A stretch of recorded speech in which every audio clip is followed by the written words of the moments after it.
son est bon. Bonjour à tous, c'est mon grand plaisir d'accueillir aujourd'hui Philippe Bouillet, alors directeur de recherche au CNRS, directeur du LP2N. Je ne sais pas si tu as mis ce que c'était que LP2N, c'est le laboratoire de photonique. Numérique et nanosciences. Merci beaucoup. Donc un institut d'optique d'Aquitaine. Après des études à suboptique, tu as fait un doctorat à Ulm sur la direction de Christophe Salomon, puis un PhD, puis un postdoc à Stanford, à l'issue de quoi tu as été recruté, je crois, au LCF, à l'Institut d'optique. Tes domaines de recherche, c'est l'interférométrie à ondes de matière, donc au départ tu travailles avec des atomes froids.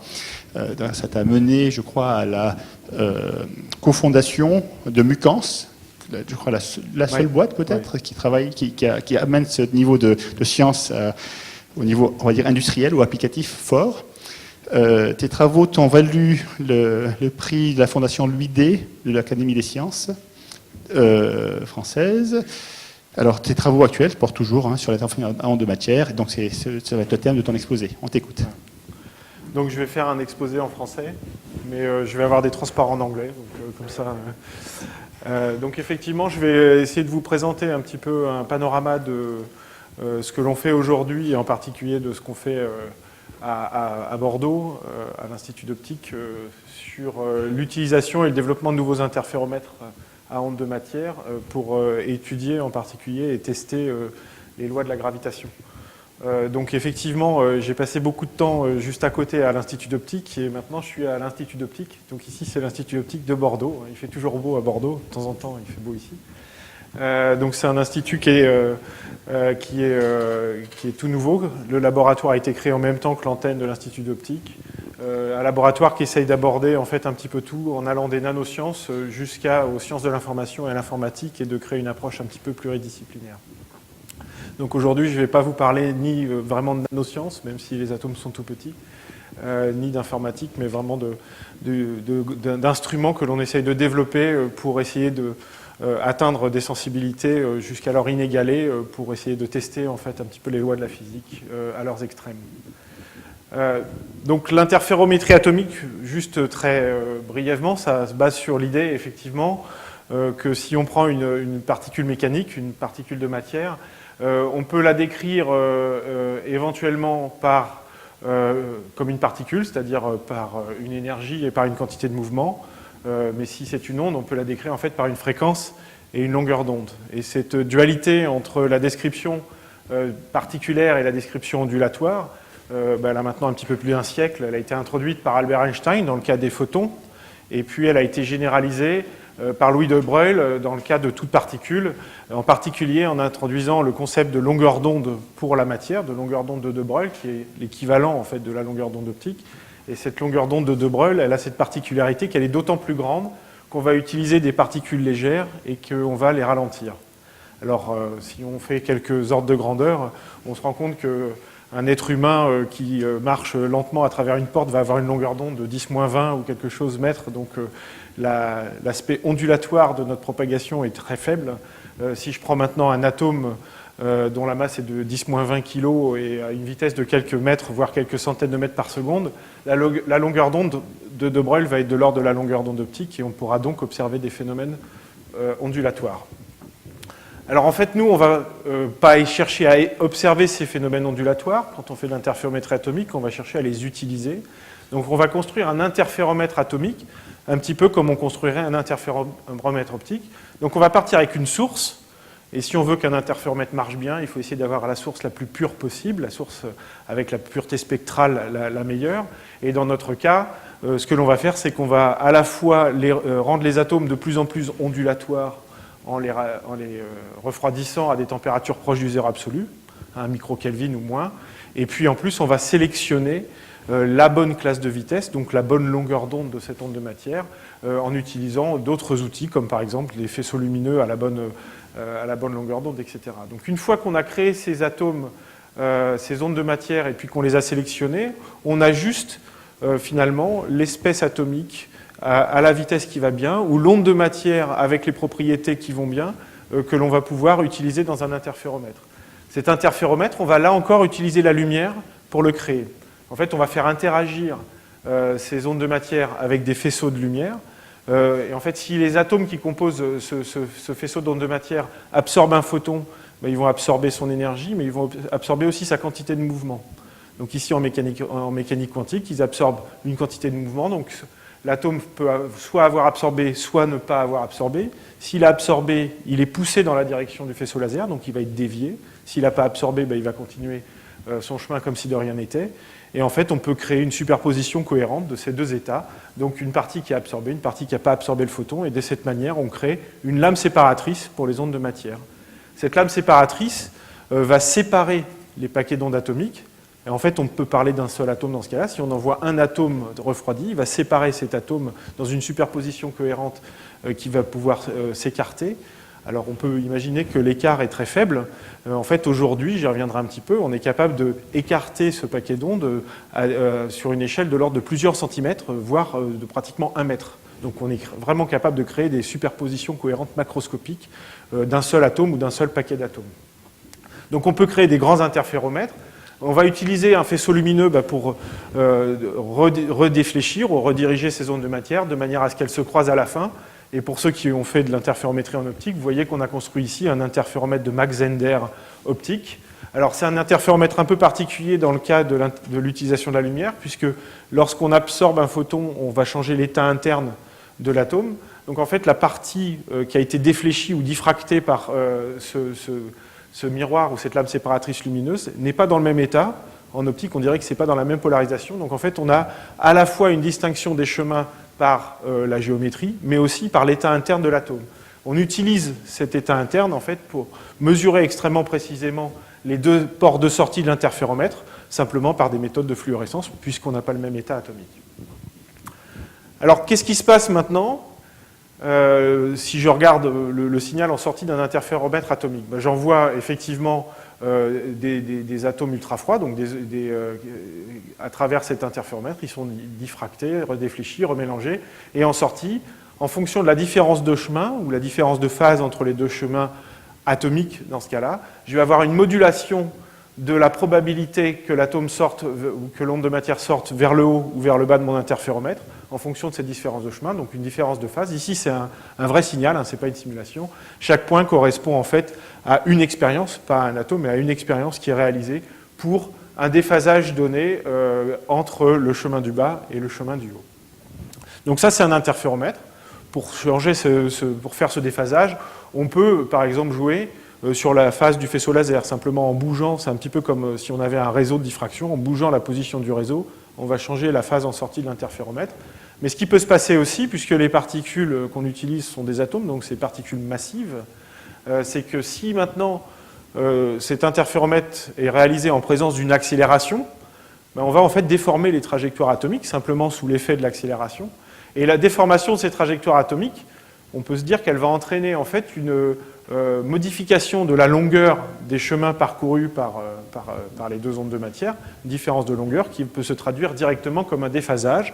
Alors si on calcule le déphasage, on se rend compte que le déphasage va être effectivement proportionnel à l'accélération subie par les atomes, au temps au carré, c'est-à-dire au temps entre les impulsions au carré, et divisé en fait par la longueur d'onde laser qui correspond aussi à la quantité de mouvement qui a été transmise à chaque fois que l'on fait une impulsion. Alors ça c'est une image qu'on aime bien. C'est une image qui marche bien, mais pas quand on la dessine comme ça. C'est-à-dire que si je dessine mon interféromètre comme ça, donc en prenant en compte le fait que la trajectoire de mes atomes est modifiée par l'accélération, dans ce cas de la pesanteur par exemple, et que je calcule le déphasage sur les chemins. Pour le calculer, je vais devoir calculer une intégrale d'action en prenant en compte l'effet du Lagrangien induit par l'accélération de la pesanteur. En fait, je vais me rendre compte que l'effet de déphasage induit par l'action lagrangienne va parfaitement compenser la différence de longueur induite par la modification géométrique et mon déphasage sera 0. Mais pourtant, je dois retrouver une sensibilité.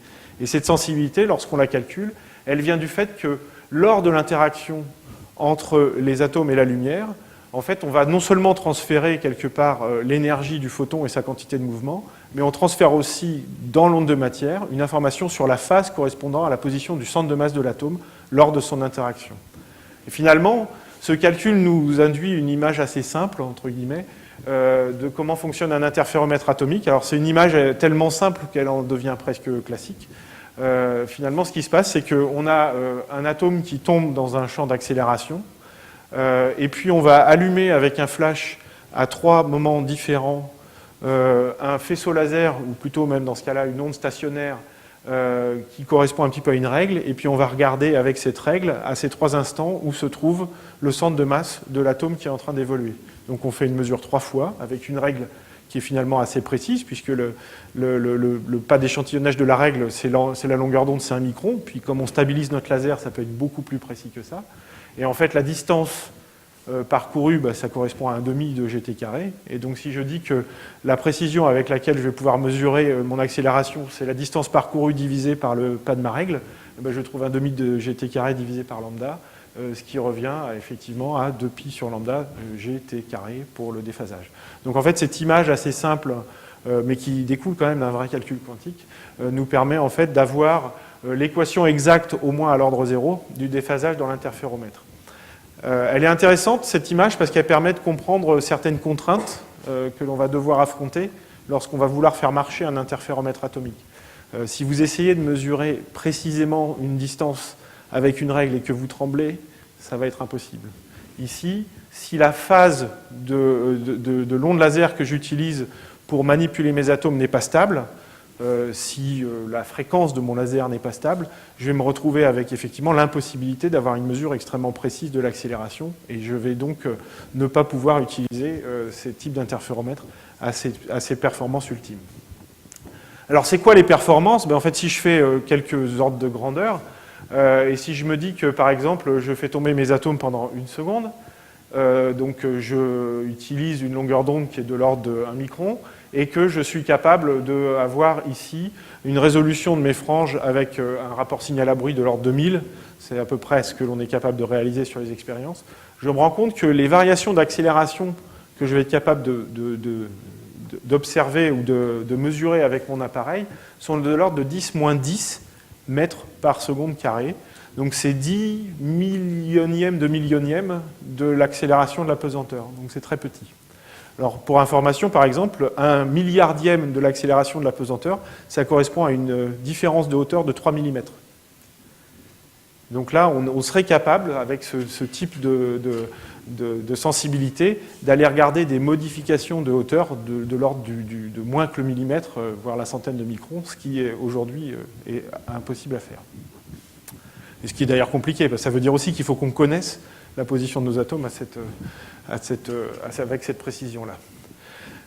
Alors le fait de se dire qu'on peut atteindre ces précisions, et puis alors dans le jargon du métrologue, on va dire que ce que je vous ai donné là, c'est ce qu'on appelle la sensibilité court terme, c'est-à-dire sur une mesure, mais si maintenant je suis capable d'intégrer et de faire cette mesure répétée pendant plusieurs fois, on imagine que si j'intègre pendant 1 an et que je fais une mesure par seconde, on va atteindre des sensibilités de l'ordre de 10-14 mètres par seconde carré ou 10-15 mètres par seconde carré, qui sont ce que par exemple font aujourd'hui les meilleurs accéléromètres qui sont embarqués dans un satellite autour de la Terre pour tester le principe d'équivalence d'Einstein.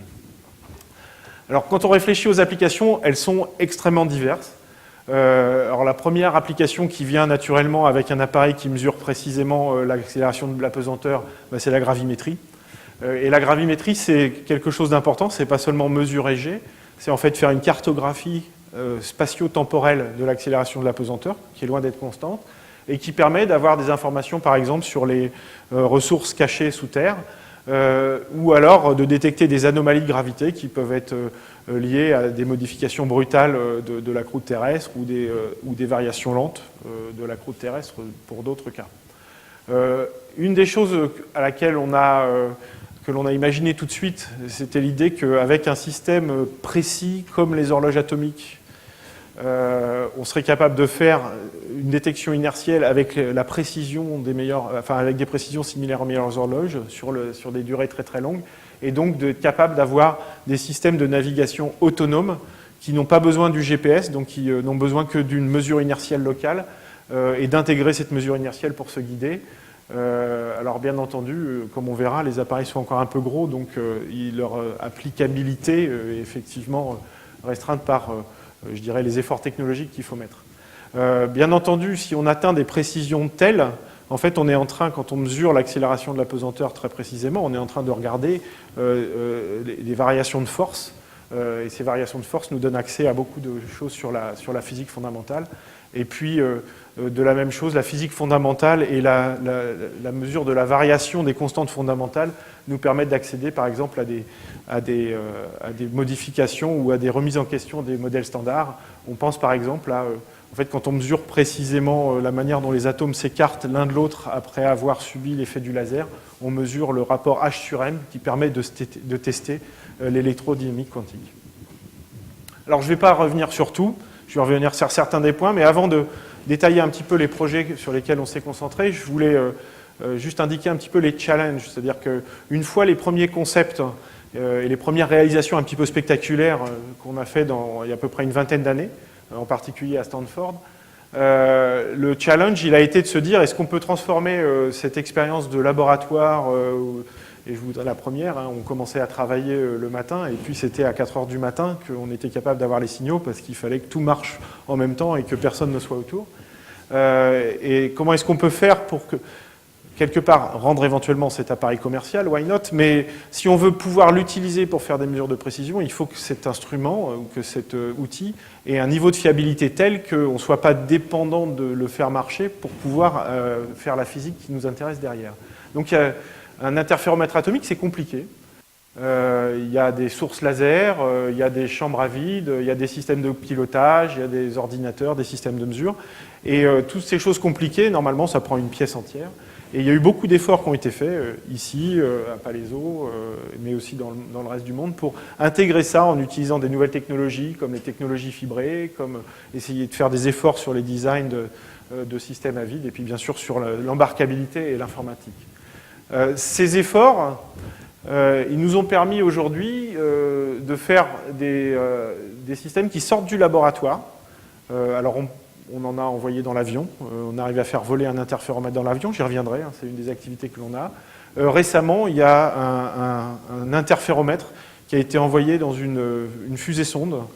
Donc c'est une fusée qui monte à je ne sais plus combien de milliers de kilomètres et qui reste en fait dans l'espace pendant à peu près une quinzaine de minutes. Ça a été un programme allemand.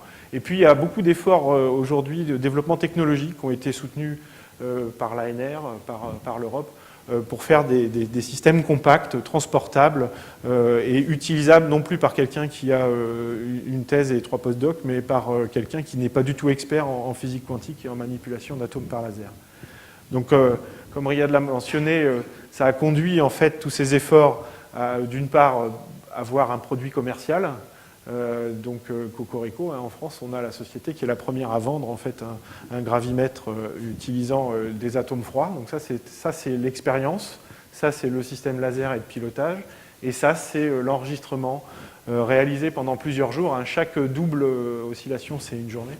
Des variations de l'apesanteur à Bordeaux, à l'Institut d'optique de Bordeaux, où on montre qu'effectivement on reproduit très très bien le modèle de variation qu'on appelle le modèle des marées, et puis en principe on est même capable d'analyser les résidus, les résidus étant au-delà du modèle de marée. Lorsque la mer monte et descend, en fait elle va charger le géoïde et donc modifier la hauteur du géoïde, et cette hauteur on peut l'enregistrer grâce à la sensibilité de ces systèmes.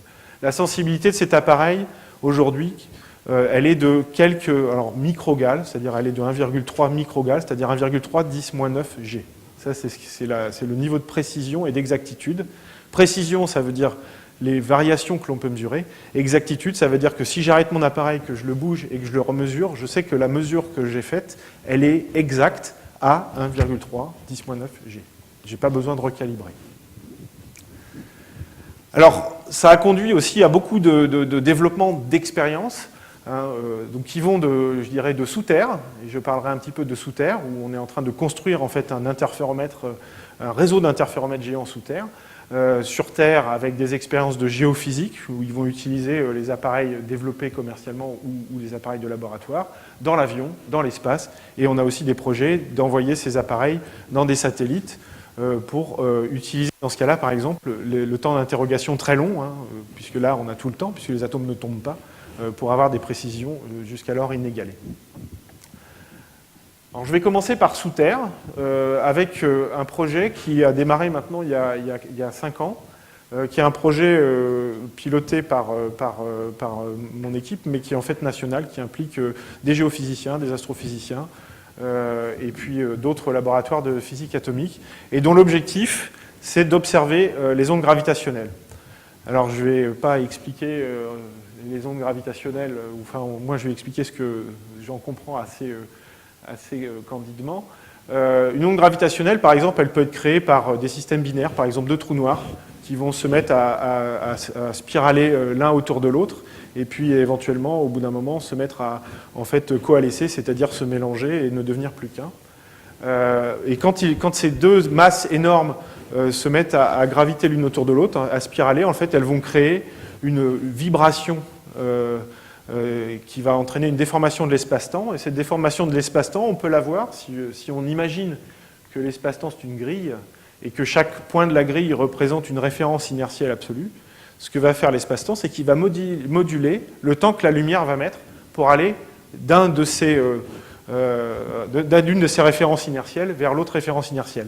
Donc on peut parler de modification de la distance, parce qu'en fait, on peut définir la distance par le temps que la lumière met pour aller d'un point à un autre, mais ce qu'on va modifier effectivement, c'est le temps que la lumière met pour aller de ce point à un autre. Il n'y a pas une modification physique du temps, on n'est pas en train de bouger. Ce qui est intéressant, c'est que en fait, cette ondulation, elle a une physique particulière. Par exemple, si je comprime dans une direction, je vais dilater dans l'autre, donc c'est un moyen de la mesurer. Ce qui est intéressant aussi, c'est qu'en fait, le spectre des fréquences est très dense, ça va de millihertz à plusieurs kilohertz, donc on peut le voir un petit peu partout. Donc c'est véritablement un rayonnement. Ce qui est un petit peu plus difficile, c'est que l'amplitude, lorsque ces ondes arrivent sur Terre, est de l'ordre de 10-20. Ça veut dire que la variation de longueur, c'est 10-20 fois la longueur. Donc c'est une toute petite modification qu'il faut chercher à observer. Alors, on ne parle plus de détecter les ondes gravitationnelles, puisque depuis septembre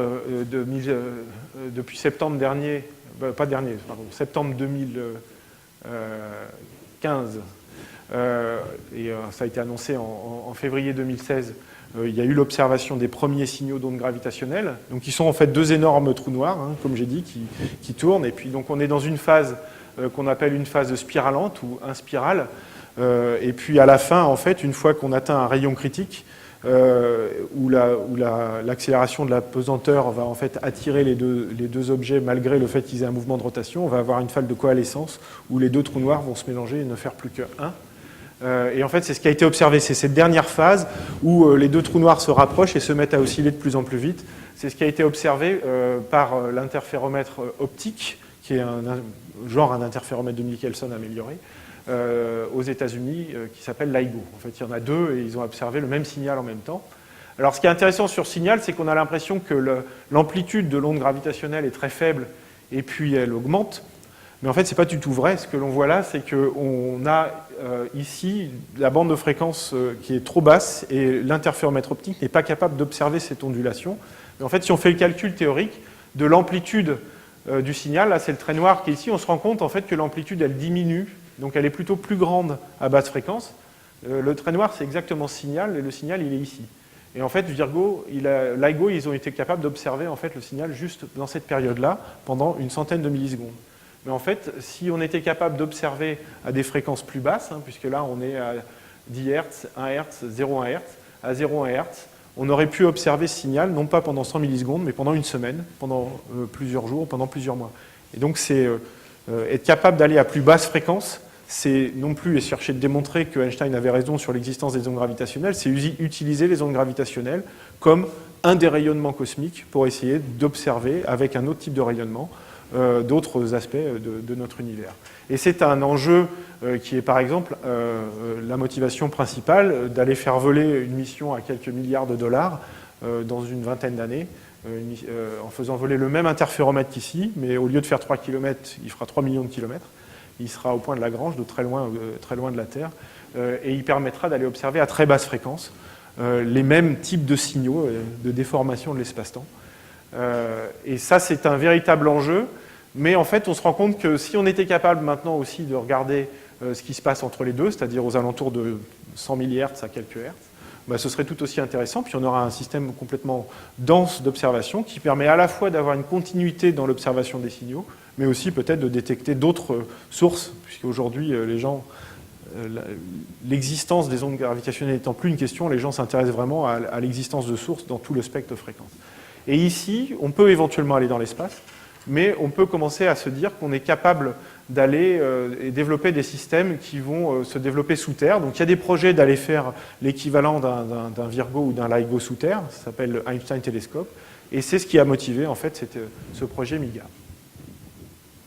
Donc le projet MIGA, je dirais, c'est pas l'instrument qui va détecter les ondes gravitationnelles, parce que c'est un équipement d'excellence, donc le budget est largement inférieur à Virgo, LIGO ou LISA. L'objectif, c'est déjà de démontrer qu'on est capable de construire un tel appareil, d'atteindre un certain niveau de performance.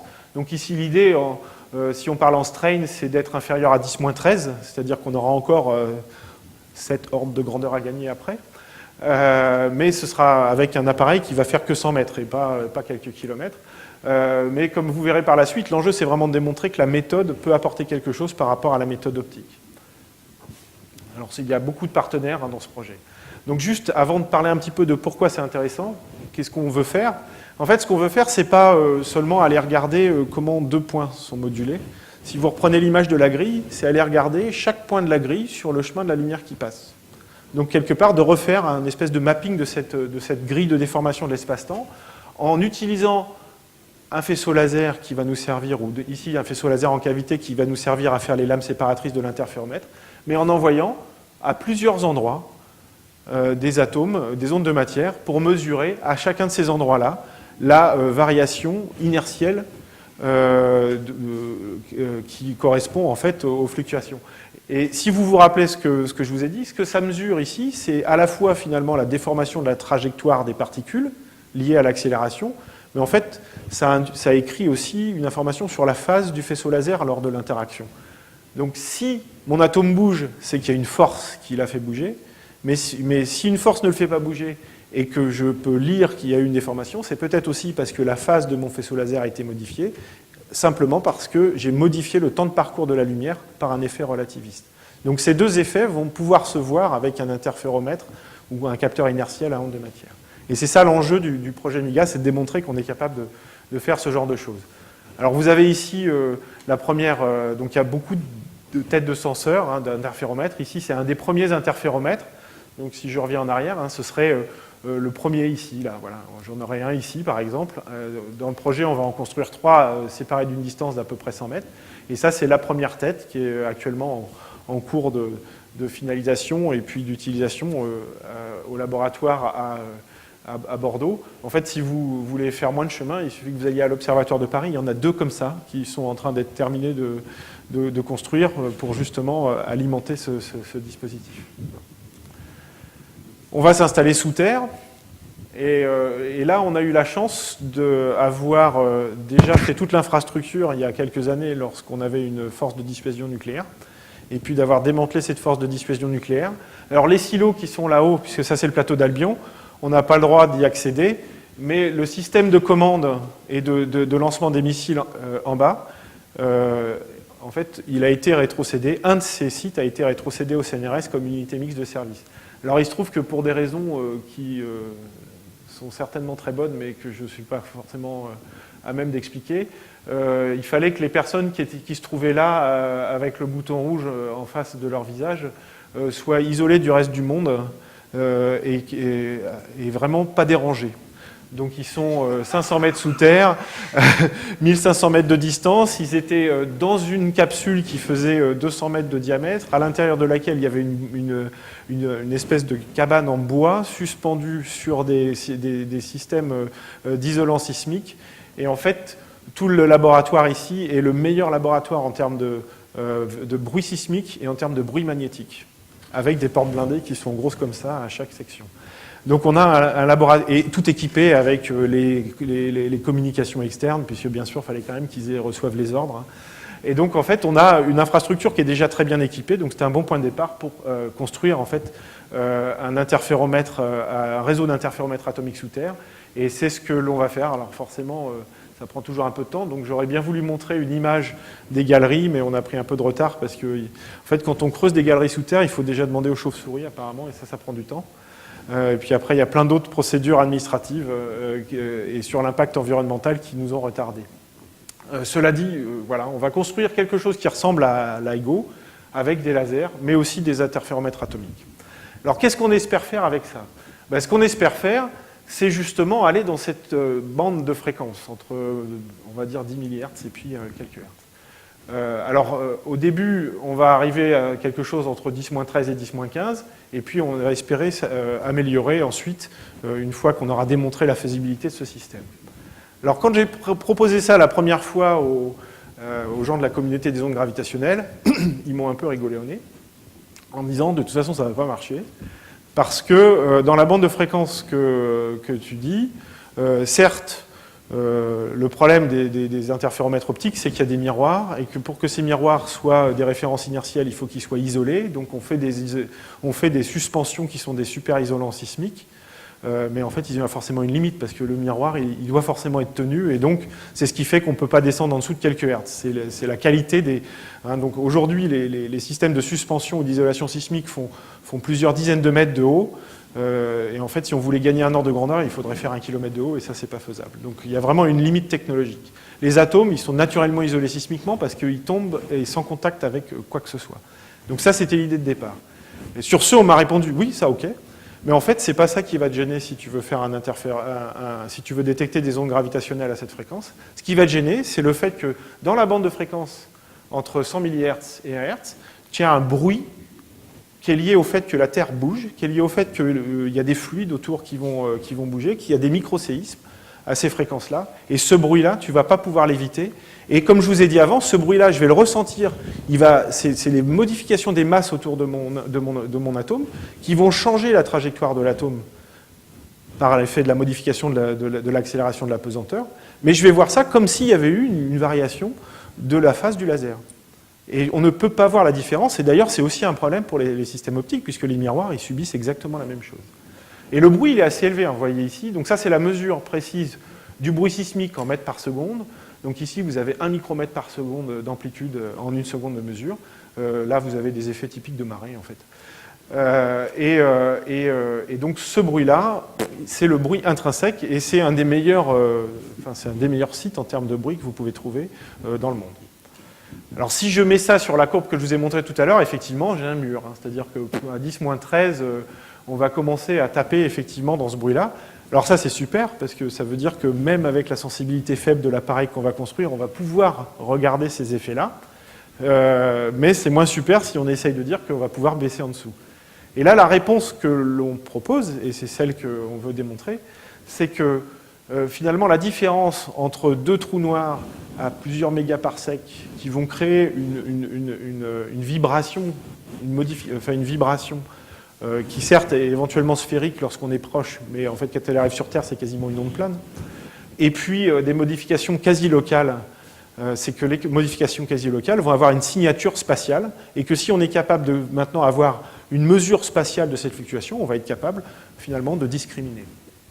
Et c'est ce que l'on propose. En fait, l'idée, c'est de faire une espèce de mapping, une cartographie, exactement dans le même esprit que ce qui est fait. Ça, c'est une carte que j'ai renversée exprès, parce que ça, c'est une carte que j'ai retirée des gens qui font de la cartographie souterraine en prenant un avion avec un accéléromètre et en mesurant les variations de gravité en surface. Ben, nous, on va faire exactement la même chose sous terre. On va faire un mapping des fluctuations locales. Et si on est capable de mesurer ça et de les extraire, il ne nous restera plus que la modification liée aux variations de phase du faisceau laser. Alors, on ne fait pas que le dire. On a essayé de calculer un petit peu pour vérifier que ça marche. Donc, on a effectivement fait une étude théorique où on calcule. Donc, ici, vous avez en fait l'amplitude de sensibilité qu'on appelle en strain, c'est-à-dire quelle est la variation de longueur que peut détecter un système liée à une onde gravitationnelle qui passe. Et en fait, vous avez deux contributions. La première, c'est simplement la limite de détection de votre système, hein, le shot noise.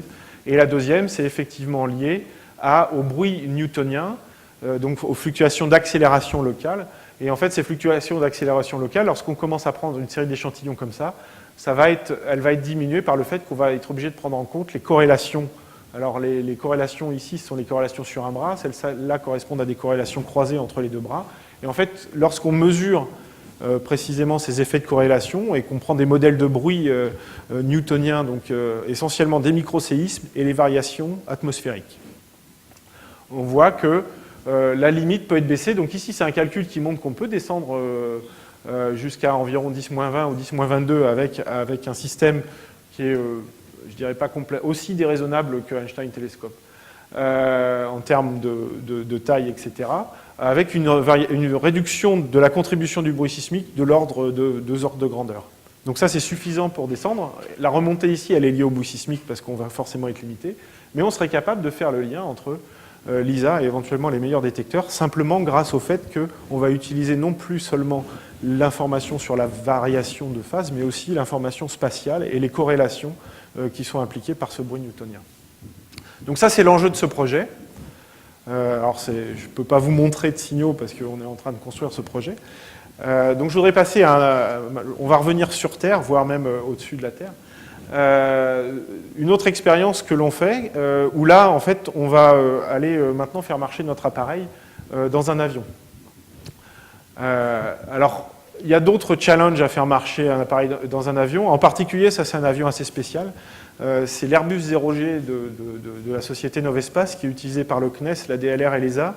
En particulier, notre astronaute qui est actuellement dans la station spatiale, il est allé s'entraîner dans l'avion pour s'habituer à la pesanteur. Alors c'est sympa la pesanteur, hein, on flotte. C'est moins sympa parce que de temps en temps on retombe. Et puis ça a énormément de contraintes en termes d'expérience. Moi, la première contrainte que j'ai vue, j'aurais dû le savoir, c'est que quand il n'y a pas de pesanteur, il n'y a pas de convection. Et donc quand vous avez des appareils qui chauffent, s'il n'y a pas de convection, ils crament. Et donc, il y a juste des choses auxquelles on ne pense pas et tout a un impact. C'est-à-dire, il y a les vibrations, et donc le premier challenge, c'est effectivement d'aller faire marcher un appareil qui sort d'un laboratoire à haute précision et d'aller le faire marcher dans un avion. Alors, ce qui est intéressant avec l'avion, la première chose, c'est que l'avion, il bouge, il vole même. Et en fait, on est en train d'embarquer quelque part une espèce de centrale inertielle atomique, réduite, elle ne fait pas forcément toutes les fonctions, pendant le vol d'un avion. Et les premières expériences qu'on a fait, c'est de regarder si on est capable d'enregistrer la trajectoire de cet avion, soit simplement avec une centrale inertielle, soit en couplant une centrale inertielle avec une centrale inertielle atomique, ou un accéléromètre atomique dans ce cas-là, avec une centrale inertielle. Alors, on a aujourd'hui un partenariat avec XBlue, et dans une semaine, on va effectivement coupler un interféromètre atomique avec une centrale inertielle complète XBlue. Jusqu'à maintenant, on avait une centrale inertielle qui était des gyros utilisés dans les drones, donc avec des plus faibles pour tester un petit peu la faisabilité, mais qui nous a permis de bien avancer. Là, il y a des challenges à faire marcher l'interféromètre atomique. Les challenges, ils sont que on a un niveau de bruit qui est... alors tout à l'heure, je vous disais, on va être embêté parce qu'on a 10 micromètres par seconde carrée de bruit d'accélération. Là, on a donc ça, c'est la puissance spectrale, hein, donc c'est des carrés. Donc on a ici, non, pardon, ça c'est pas la puissance spectrale, ça c'est l'amplitude du bruit. Donc ça, c'est l'amplitude du bruit dans un labo tout propre. Et ça, c'est l'amplitude du bruit que l'on a dans l'avion. On est à 10-5, et encore là, c'est dans le meilleur des cas. On a une accélération résiduelle qui est intégrée, qui va être plutôt de l'ordre de 1 milli-g, et non pas 1 micro-g. Donc on a 3 ordres de grandeur de plus de bruit. Et donc il faut pouvoir faire marcher l'appareil dans ces conditions. Et l'autre point, c'est que l'avion, il bouge, donc il tourne. Et en particulier, celui-là, il fait 90 degrés en 20 secondes quand il fait une parabole. Donc on a des vitesses de rotation qui sont énormes. Et ça a un impact sur le fonctionnement d'un interféromètre. Donc il y a une chose que je n'ai pas dit, mais que vous avez, implicitement vous avez compris, c'est qu'effectivement mon interféromètre, il n'est pas continu. C'est-à-dire j'envoie des atomes, je fais la mesure en lançant 3 impulsions, puis je refais des atomes, je refais la mesure. Donc j'ai deux choses. Ma mesure, elle dure un certain temps. Pendant ce temps-là, je vais intégrer de l'information, et l'information que j'ai en sortie, elle va intégrer toutes les fluctuations qui vont avoir eu lieu pendant que je suis en train d'acquérir la phase dans mon interféromètre. Et l'autre point, c'est que j'ai des périodes mortes dans lesquelles toute variation brutale ne peut pas être connue, et donc si la variation était trop forte, je serais incapable de relier en fait une mesure ici à la mesure suivante. Et ces deux points-là sont limitants. si on veut travailler dans un environnement où il y a beaucoup de bruit. Le premier, c'est parce que si j'intègre à haute fréquence, si j'ai beaucoup de bruit haute fréquence, ça va me donner une forte contribution de bruit de phase dans mon interféromètre. Et si j'ai beaucoup de bruit à basse fréquence, je vais avoir des fluctuations trop importantes d'une mesure à l'autre et qui va m'empêcher en fait, de pouvoir accorder les deux mesures. Donc ça, c'est deux choses intrinsèquement problématiques liées à la technologie qu'on cherche à développer. On a en fait des choses qui sont assez similaires au problème des horloges. Dans une horloge, c'est pareil, plus on va augmenter le temps d'interrogation de l'horloge, plus on va être dépendant de la qualité de l'oscillateur de départ.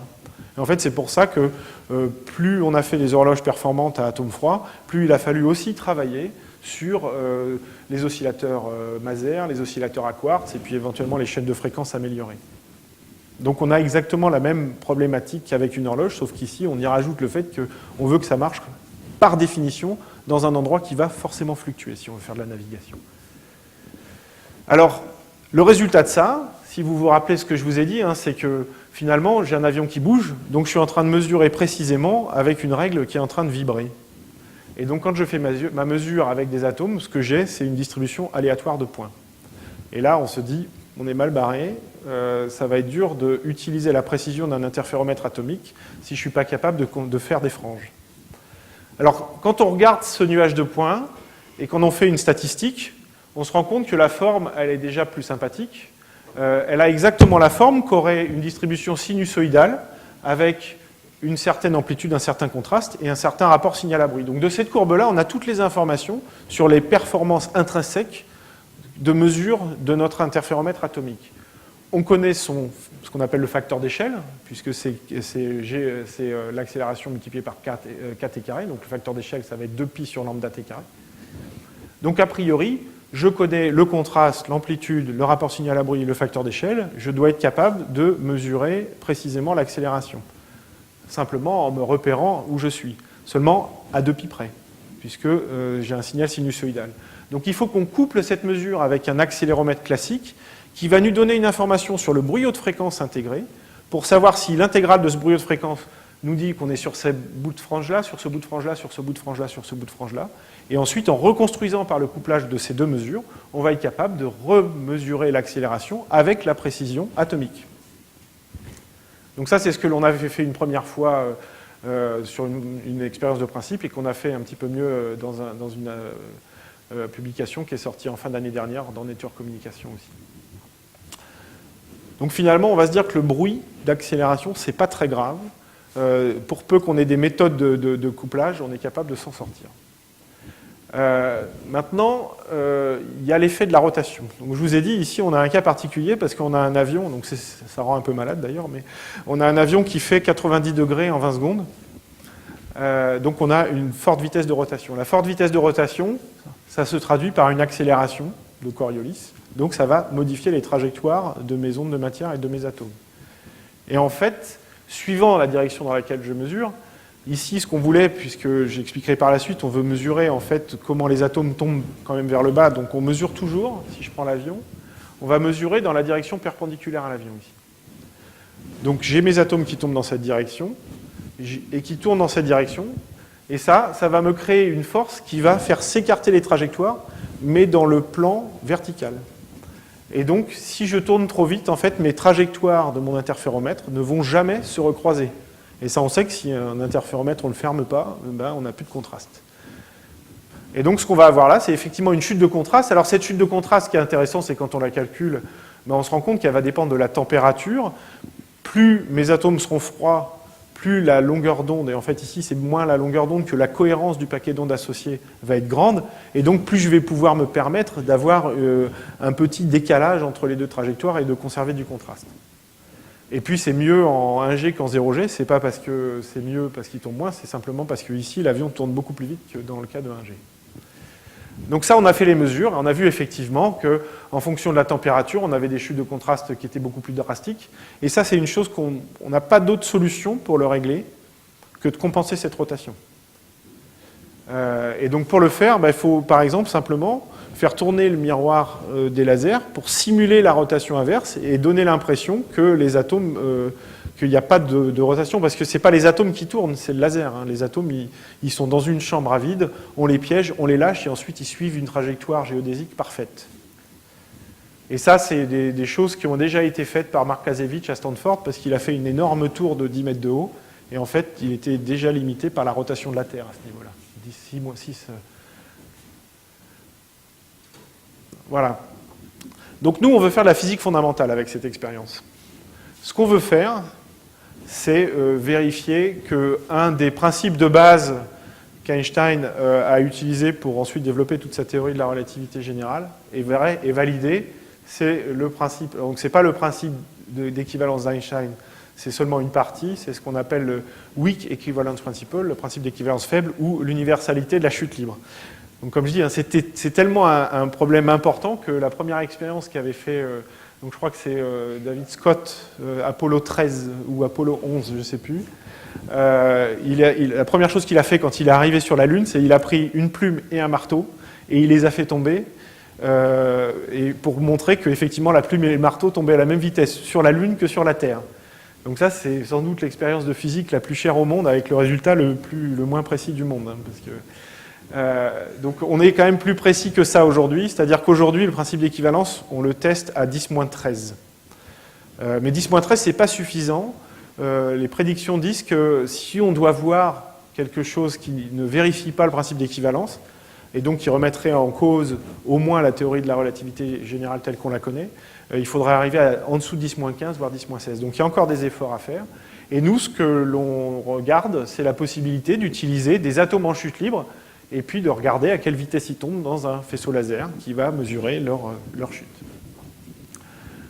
Alors pour faire ça, on refait un interféromètre, mais maintenant on prend deux atomes différents. Alors on a du rubidium et du potassium dans ce cas-là. C'est intéressant parce qu'en fait on utilise quasiment la même lumière pour les manipuler, donc ça permet d'avoir des interféromètres qui sont très proches. En fait ils ont une masse à peu près différente d'un facteur 2, donc on a deux objets microscopiques qui sont très différents, mais qu'on peut manipuler quasiment avec les mêmes outils.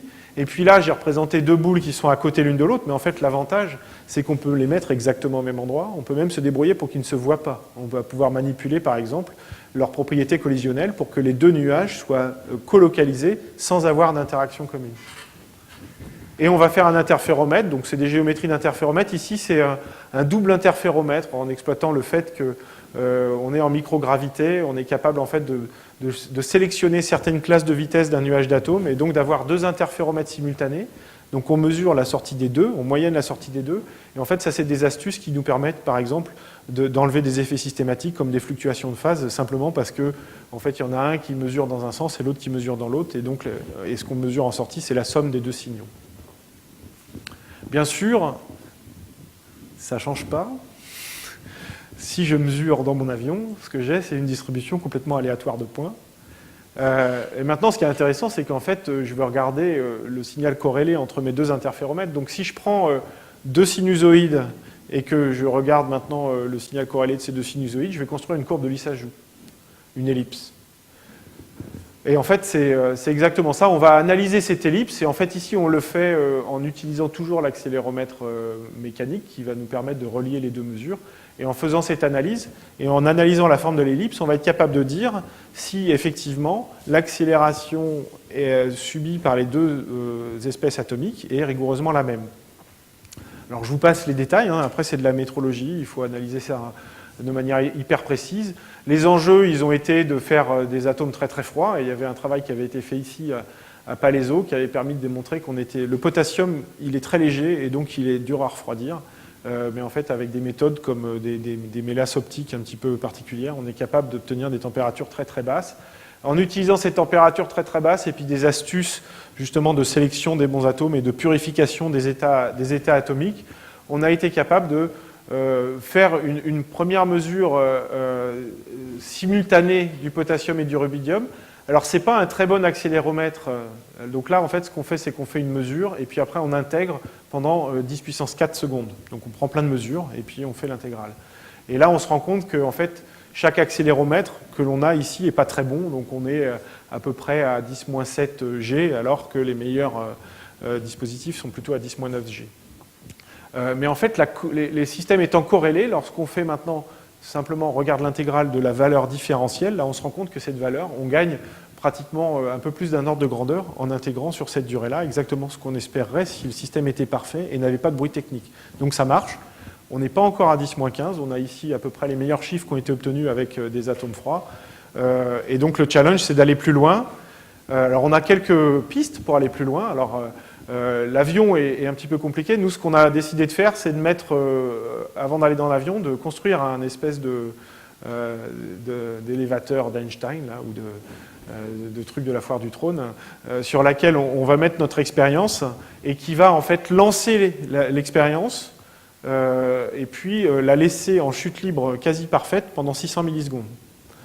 Donc avant, on avait quelques dizaines de millisecondes, on passe à 600 millisecondes, on va déjà gagner plus que 2 ordres de grandeur en sensibilité et puis en répétabilité, etc. Donc ça, c'est l'objectif pour vraiment aller plus loin. Je vous ai mentionné des expériences à Stanford où, en fait, là, plutôt que de lancer l'expérience, on fait une grande expérience et on lance les atomes à l'intérieur de l'expérience. Ça a des avantages, mais ça a aussi des inconvénients. En particulier ici, l'expérience, elle est faite, elle est protégée de toutes les fluctuations et ensuite on la bouge. Dans l'autre cas, les atomes, ils se baladent sur plusieurs mètres et il faut que l'enceinte à vide soit tout isolée, qu'il n'y ait pas de champ magnétique virtuel, etc. Et sur toute cette taille-là, ça peut être compliqué. Et il y a en fait beaucoup d'autres projets similaires. À Stanford, il y a Wuhan, en Chine, il y a une tour un peu similaire. À Hanovre, ils en construisent une. À Bordeaux, on va en avoir une. Et à Florence, ils sont aussi en train d'en construire une. Voilà. Et là, j'ai parlé beaucoup, donc je pense que je vais m'arrêter là. Juste en vous donnant quelques perspectives, en fait. Donc, ce que je vous ai dit, c'est là où on en est. Et ce que l'on fait, en particulier avec mes collaborateurs. Mais il y a beaucoup de travail qui nous donne des perspectives d'aller beaucoup plus loin. Par exemple, il y a une expérience qui utilise cette tour à Stanford, donc, où les atomes sont lancés à 10 mètres de haut, où ils ont été capables en fait, de créer cette superposition cohérente de deux états, enfin de deux états atomiques avec une distance de 52 cm entre les deux états atomiques et de retrouver des franges à la sortie. Donc là, toutes les expériences que je vous ai montrées, on va faire que les atomes se séparent à 1 cm par seconde à peu près, et on va faire ça pendant 100 millisecondes. Donc la distance, c'est 1 mm. Bon, il y a des expériences où on arrive à faire 2 ou 3 mm, là c'est 50 cm. Alors déjà, comment on fait ? Au lieu de faire un photon, on en fait 1000. Mais ce n'était pas évident que ça marche.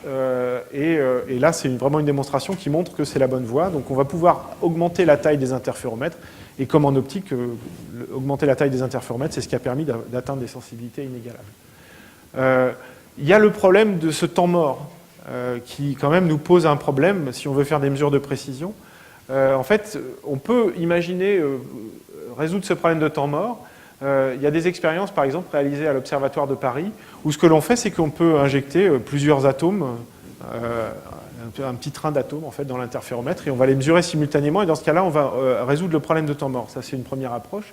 Une autre approche qu'on a testée à l'Institut d'optique, c'est en fait se dire, finalement, ce qu'on crée, c'est une superposition cohérente quantique, et le problème, en fait, de la mesure, c'est qu'à chaque fois qu'on fait la mesure, on détruit l'information de cohérence. Donc, en fait, on est obligé de reproduire un échantillon. Et dans ce cas-là, en moyenne, comme la racine du nombre d'échantillons. Mais si maintenant, j'étais capable de conserver l'information, alors si je prends une image, par exemple, qui est une image de vecteur de bloc, c'est, je veux dire, si... donc, je prends mon vecteur, je crée une superposition cohérente, je le fais évoluer. Quand je fais une mesure, ce que je fais, c'est que je fais une rotation qui me ramène le vecteur de bloc dans le plan de mesure, c'est-à-dire dans le plan vertical. Puis quand je mesure, en fait, je détruis complètement la cohérence, donc je suis obligé de reconstruire un système. Mais si j'étais capable de mesurer de manière quasi non destructive et d'avoir l'information sur où est-ce que mon vecteur de bloc se situe dans ce plan, c'est-à-dire dans le plan de phase, si je le réinjecte, c'est un petit peu comme si j'avais rien fait, et la mesure suivante, elle va me permettre en fait de gagner non plus comme la racine du nombre de mesures, mais comme le nombre de mesures, c'est comme si j'avais pas arrêté mon horloge et que j'avais continué à faire la mesure. Donc ça, c'est des choses qu'on a démontrées. Et en fait, toutes ces techniques de mesures non destructives, etc., conduisent aussi à se dire, on on va essayer de ne pas être limité par le bruit de projection quantique dans mon interféromètre, qui est 1000 parce que j'utilise 10 puissance 6 atomes et c'est racine du nombre d'atomes. Mais si je fais des états non classiques, je vais pouvoir éventuellement gagner par des méthodes de squeezing. En aparté, c'est des méthodes qui sont déjà, par exemple, utilisées sur l'IGO, sur l'interféromètre optique pour la détection des ondes gravitationnelles. Et il y a des démonstrations qui ont été faites. Alors il y en a deux, là j'en mentionne une qui est vraiment l'idée d'aller faire du squeezing de l'état atomique pour améliorer la mesure. Mais il y a d'autres expériences qui ont été faites plus dans l'esprit de ce qui s'est fait sur Virgo, qui est de se dire je peux injecter un petit peu de fluctuation du vide squeezé, donc par exemple 0,1 atome, mais très précis, et ça va améliorer la qualité de mesure. Donc on voit aujourd'hui qu'on a un échantillon de méthodes qui nous permet vraiment de penser demain gagner ces 7 ordres de grandeur que j'ai mentionnés et qui sont un petit peu un objectif à atteindre. Voilà, et sur ça, je vais vous remercier beaucoup pour votre attention, et puis si vous avez des questions...